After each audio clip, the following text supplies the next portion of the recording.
Señor presidente, la paz esté con ustedes. Saludo cordialmente a usted, señor presidente, y a todas las delegaciones que participan en esta significativa 75ª Asamblea General de las Naciones Unidas. En particular, extiendo mis saludos al secretario general, señor Antonio Guterres, a los jefes de Estado y de Gobierno participantes y a todos aquellos que están siguiendo el debate general. El 75º aniversario de la ONU es una oportunidad para reiterar el deseo de la Santa Sede de que esta organización sea un verdadero signo e instrumento de unidad entre los estados y de servicio a la entera familia humana. Actualmente nuestro mundo se ve afectado por la pandemia del COVID-19, que ha llevado a la pérdida de muchas vidas. Esta crisis está cambiando nuestra forma de vida, cuestionando nuestros sistemas económicos, sanitarios y sociales, y exponiendo nuestra fragilidad como criaturas. La pandemia nos llama, de hecho, a tomar este tiempo de prueba como un momento de elección. El tiempo para elegir entre lo que cuenta verdaderamente y lo que pasa, para separar lo que es necesario de lo que no lo es. Puede representar una oportunidad real para la conversión, la transformación, para repensar nuestra forma de vida y nuestros sistemas económicos y sociales, que están ampliando las distancias entre pobres y ricos, a raíz de una injusta repartición de los recursos. Pero también puede ser una posibilidad para una retirada defensiva con características individualistas y elitistas. Nos enfrentamos, pues, a la elección entre uno de los dos caminos posibles. Uno conduce al fortalecimiento del multilateralismo, expresión de una renovada corresponsabilidad mundial, de una solidaridad fundamentada en la justicia y en el cumplimiento de la paz y de la unidad de la familia humana, proyecto de Dios sobre el mundo. El otro da preferencia a las actitudes de autosuficiencia, nacionalismo, proteccionismo, individualismo y aislamiento, dejando fuera los más pobres, los más vulnerables, los habitantes de las periferias existenciales, y ciertamente será perjudicial para la entera comunidad, causando autolesiones a todos. Y esto no debe prevalecer. La pandemia ha puesto de relieve la urgente necesidad de promover la salud pública y de realizar el derecho de toda persona a la atención médica básica. Por tanto, renuevo el llamado a los responsables políticos y al sector privado a que tomen las medidas adecuadas para garantizar el acceso a las vacunas contra el COVID-19 y a las tecnologías esenciales necesarias para atender a los enfermos. Y si hay que privilegiar a alguien, que ese sea el más pobre, el más vulnerable, aquel que normalmente queda discriminado por no tener poder ni recursos económicos. La crisis actual también nos ha demostrado que la solidaridad no puede ser una palabra o una promesa vacía. Además, nos muestra la importancia de evitar la tentación de superar nuestros límites naturales. La libertad humana es capaz de limitar la técnica, orientarla y colocarla al servicio de otro tipo de progreso, más sano, más humano, más social, más integral. También deberíamos tener en cuenta todos estos aspectos en los debates sobre el complejo tema de la inteligencia artificial. Teniendo esto presente, pienso también en los efectos sobre el trabajo, sector desestabilizado por un mercado laboral cada vez más impulsado por la incertidumbre y la robotización generalizada. Es particularmente necesario encontrar nuevas formas de trabajo que sean realmente capaces de satisfacer el potencial humano y que afirmen a la vez nuestra dignidad. Para garantizar un trabajo digno hay que cambiar el paradigma económico dominante, que solo busca ampliar las ganancias de las empresas. El ofrecimiento de trabajo a más personas tendría que ser uno de los principales objetivos de cada empresario, uno de los criterios de éxito de la actividad productiva. El progreso tecnológico es útil y necesario siempre que sirva para hacer que el trabajo de las personas sea más digno, más seguro, menos pesado y agobiante. Y todo esto requiere un cambio de dirección. Y para esto ya tenemos los recursos, y tenemos los medios culturales, tecnológicos, y tenemos conciencia social. Sin embargo, este cambio necesita un marco ético más fuerte, capaz de superar la tan difundida e inconscientemente consolidada cultura del descarte. En el origen de esta cultura del descarte existe una gran falta de respeto por la dignidad humana, una promoción ideológica con visiones reduccionistas de la persona, una negación de la universalidad de sus derechos fundamentales y un deseo de poder y de control absolutos que domina la sociedad moderna de hoy. Digámoslo por su nombre. Esto también es un atentado contra la humanidad.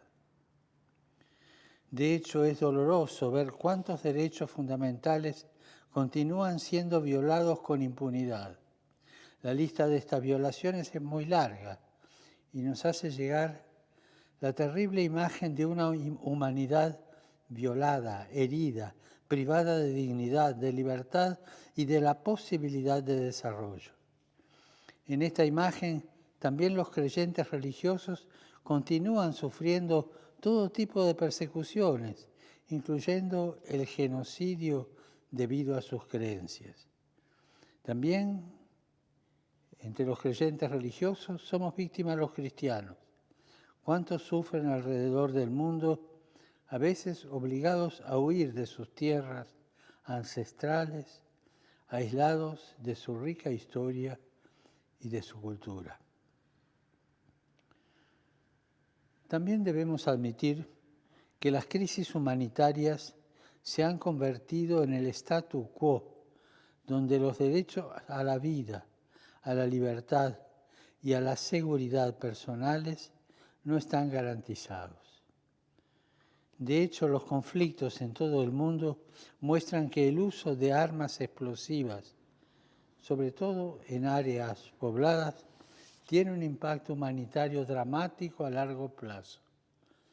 En este sentido, las armas convencionales se están volviendo cada vez menos convencionales y cada vez más armas de destrucción masiva, arruinando ciudades, escuelas, hospitales, sitios religiosos e infraestructuras y servicios básicos para la población.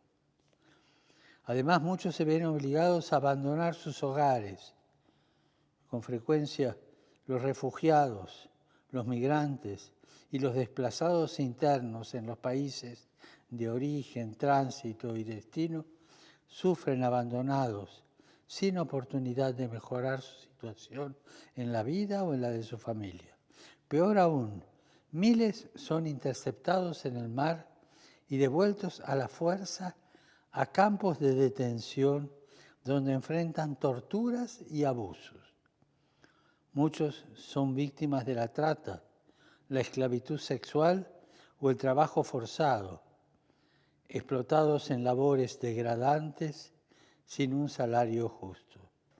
Esto, que es intolerable, sin embargo, es hoy una realidad que muchos ignoran intencionalmente. Los tantos esfuerzos internacionales importantes para responder a estas crisis comienzan con una gran promesa, entre ellos los 2 pactos mundiales sobre refugiados y para la migración. Pero muchos carecen del apoyo político necesario para tener éxito. Otros fracasan porque los estados individuales eluden sus responsabilidades y compromisos. Sin embargo, la crisis actual es una oportunidad. Es una oportunidad para la ONU. Es una oportunidad de generar una sociedad más fraterna y compasiva. Esto incluye reconsiderar el papel de las instituciones económicas y financieras, como las de Bretton Woods, que deben responder al rápido aumento de la desigualdad entre los superricos y los permanentemente pobres.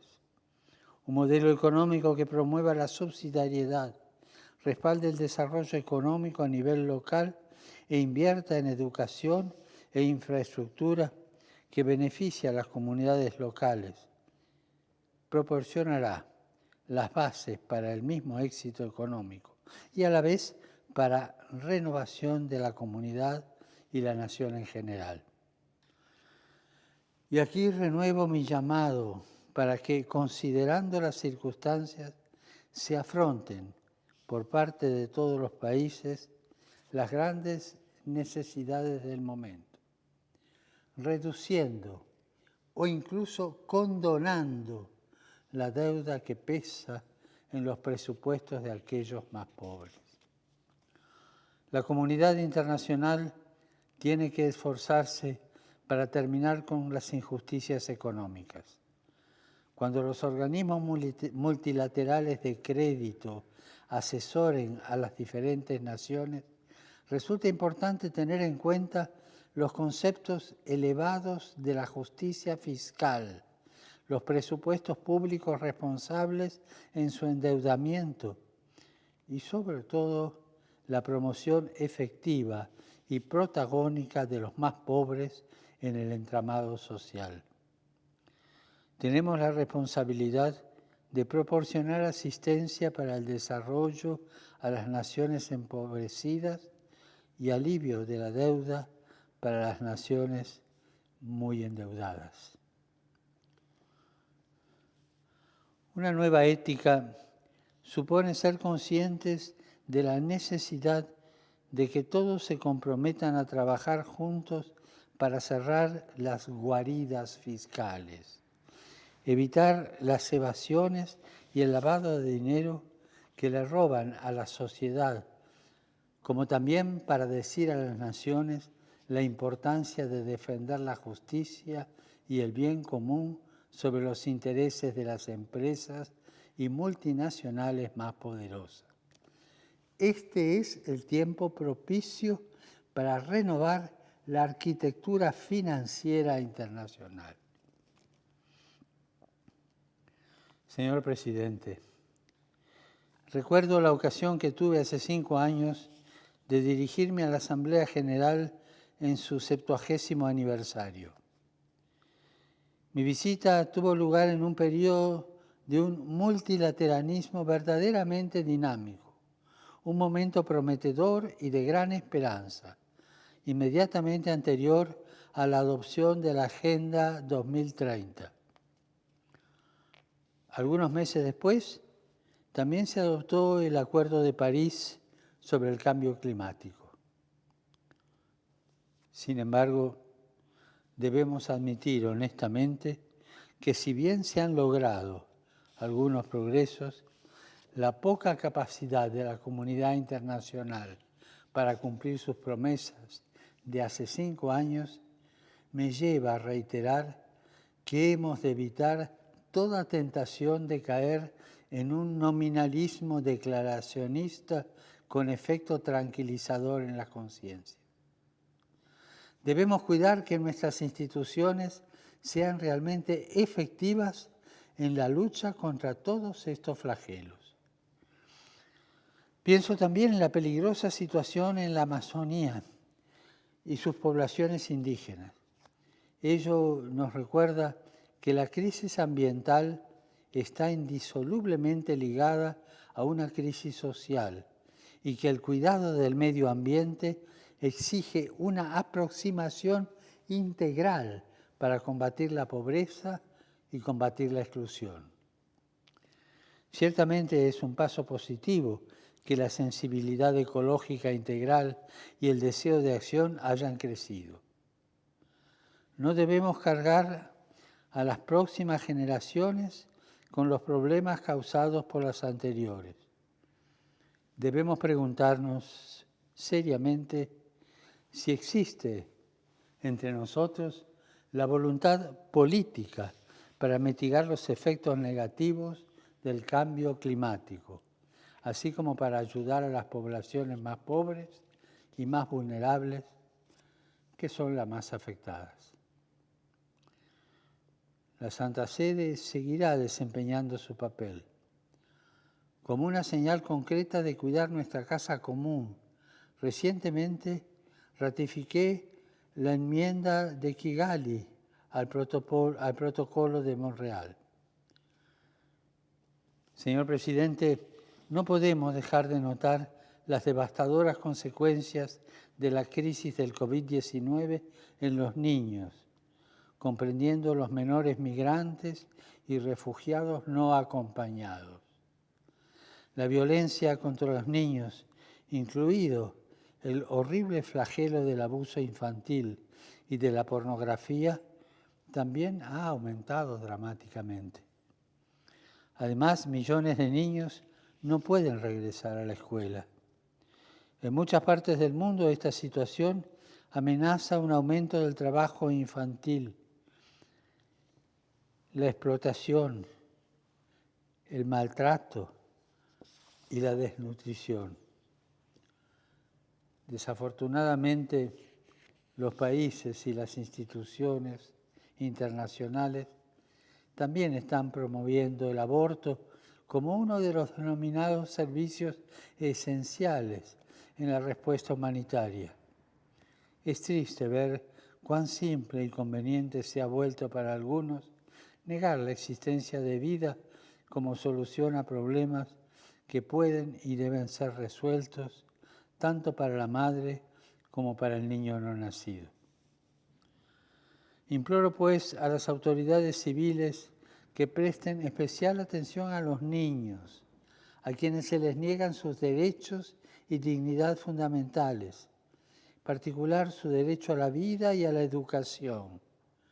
No puedo evitar recordar el apelo de la joven valiente Malala Yousafzai, quien hace 5 años en la Asamblea General nos recordó que un niño, un maestro, un libro y un bolígrafo pueden cambiar el mundo. Los primeros educadores del niño son su mamá y su papá.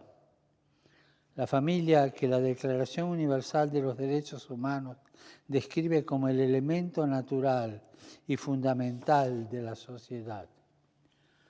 Con demasiada frecuencia, la familia es víctima de colonialismos ideológicos que la hacen vulnerable y terminan por provocar en muchos de sus miembros, especialmente en los más indefensos, niños y ancianos, un sentido de desarraigo y orfandad. La desintegración de la familia se hace eco en la fragmentación social que impide el compromiso para enfrentar enemigos comunes. Es la hora de reevaluar y volver a comprometernos con nuestros objetivos. Y uno de esos objetivos es la promoción de la mujer. Este año se cumple el 25º aniversario de la Conferencia de Beijing sobre la Mujer. En todos los niveles de la sociedad, las mujeres están jugando un papel importante con su contribución única, tomando las riendas con gran coraje en servicio del bien común. Sin embargo, muchas mujeres quedan rezagadas, víctimas de la esclavitud, la trata, la violencia y la explotación y los tratos degradantes. A ellas y a aquellas que viven separadas de sus familias, les expreso mi fraternal cercanía, a la vez que reitero una mayor decisión y compromiso en la lucha contra estas prácticas perversas que denigran no solo a las mujeres, sino a toda la humanidad, que con su silencio y su no actuación efectiva se hace cómplice.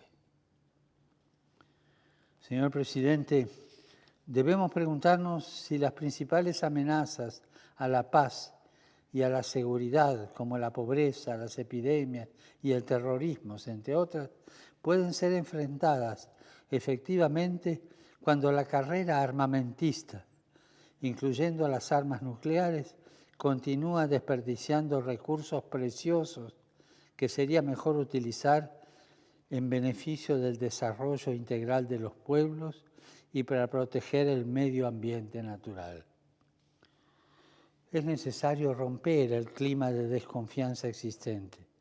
Estamos presenciando una erosión del multilateralismo que resulta todavía más grave a la luz de nuevas formas de tecnología militar,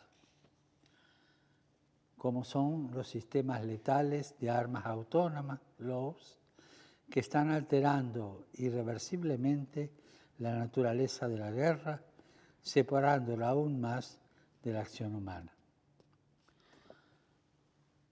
Hay que desmantelar las lógicas perversas que atribuyen a la posesión de armas la seguridad personal y social.